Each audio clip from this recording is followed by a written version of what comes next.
What does the Bible teach us? The Bible teach us it's okay to be hot, it's okay to be cold. But if you are lukewarm,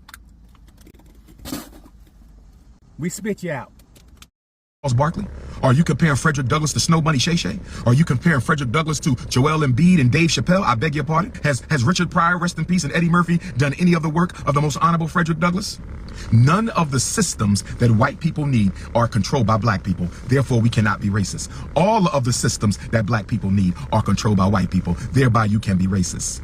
I said the black man is so in love with Caucasian flesh that y'all can't even evaluate whether the woman is attractive or not. Y'all don't even care what she look like. Y'all see white skin and you are in. Y'all see white skin and y'all throw the towel in. Soon when a black man see white skin, he throw the surrender towel in.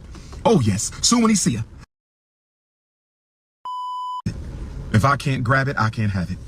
If I can't grab it, I can't have it. So let's deal with the contradictions. I'm going to deal with the Negro contradiction first. I've been accused by the Coonocracy of saying that black celebrities and leaders cannot go up on the wall of fame inside of the Frederick Douglass Marcus Garvey Academy if they have a non-African spouse. They say that I claim that no black man could go up on the wall of fame inside of the most honorable Frederick Douglass and the most honorable Marcus Garvey Academy if they are guilty of bunny hopping. They say that I claim that if a black man has been brown bunny hopping, red bunny hopping, yellow bunny hopping, white bunny hopping, they cannot go up on the wall of fame. They say that if they've been rice bunny hopping, salsa bunny hopping, snow bunny hopping, sand bunny hopping, they cannot go up on the wall of fame. And they are correct. So they say, how then can the most honorable Frederick Douglass go up on the wall?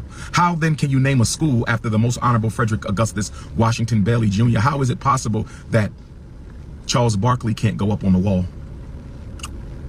Or Snow Bunny Shay Shay, or Richard Pryor, or Eddie Murphy, or Joel Embiid, all these bunny hopping black men? Why can't they go up on the wall if Frederick Douglass can go up on the wall? Let me answer the question. It's a ridiculous question.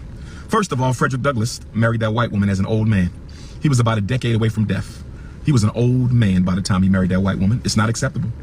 The students of the Frederick Douglass and Marcus Garvey Academy will know that Frederick Douglass's decision as an elder was unacceptable.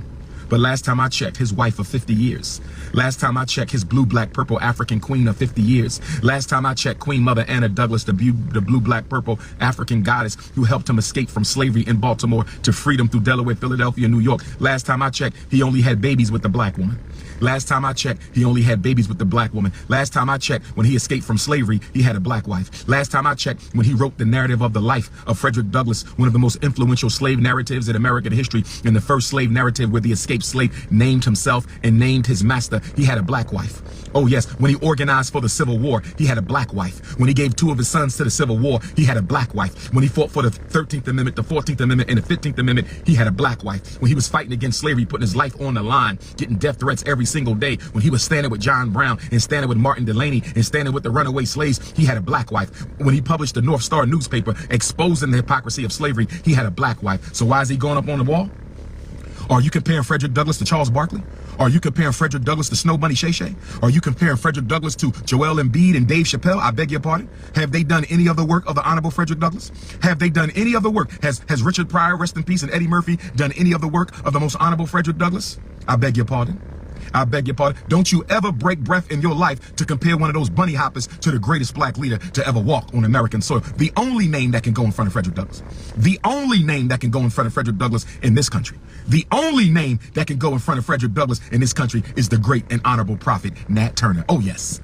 Frederick Douglass is second only to his elder, the great and honorable Nat Turner. Frederick Douglass was 13 years old when Nat Turner was slaying the oppressor. I said Frederick Douglass was only 13 years old when the honorable prophet Nat Turner. Nat Turner is the only name that can go before that of the honorable Frederick Douglass. So don't you dare question why the name of my academy. Don't you ever question why the name of our school is the Frederick Douglass and Marcus Garvey RBG International Leadership Academy. Don't you ever question that. All right, as a former manager of 15 years, I used to have a saying, excuses are for people who listen to them. Excuses are for people who listen to them. And guess what? I don't listen to no excuses, guys. One thing to be good and effective leadership, you cannot bend your rules.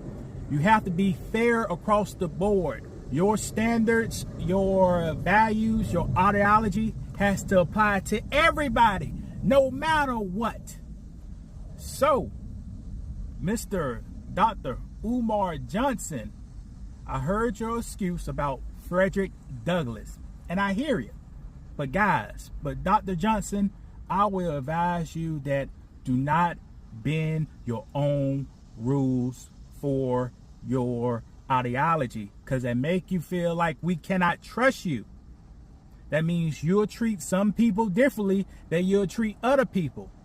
To be effective leader, you have to treat everybody the same and apply your same rules to everybody across the board.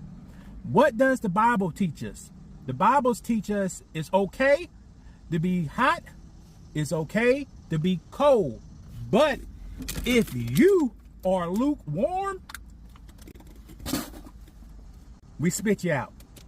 And Dr. Umar, you are lukewarm when it comes to Buddy Hoppy and Frederick Douglass. So we have to spit that out. Pick a side. The Bible tells us that a two-sided mind man is dangerous. Don't be dangerous, Dr. Umar. We just trying to... Dr. Umar, I have nothing against you. I actually like you. But like the Bible says, iron sharpens iron and man sharpens man. Here's a man trying to sharpen some of your dull knives, which you have. Don't pick two sides. Don't bend your own rules. No excuses. The excuses are only people who listen to them. And I don't hear none of those. Be about your statements. Be about your ideology. And die on your sword. Die on your sword. Don't switch it up. Make sure, guys, make sure y'all subscribe. Make sure y'all keep the channel, man. Hit the like button. Share this out, guys. We're doing great things over here at Man of the Metaverse. And I hope you appreciate the videos. We also have more videos about topics we love to talk about more. About money, how to build power, how to communicate, how to work together as a team, you know. And there's no excuses we give over here, because excuses are over the people who listen to them. Let me get up here, get to my PT appointment for my knee.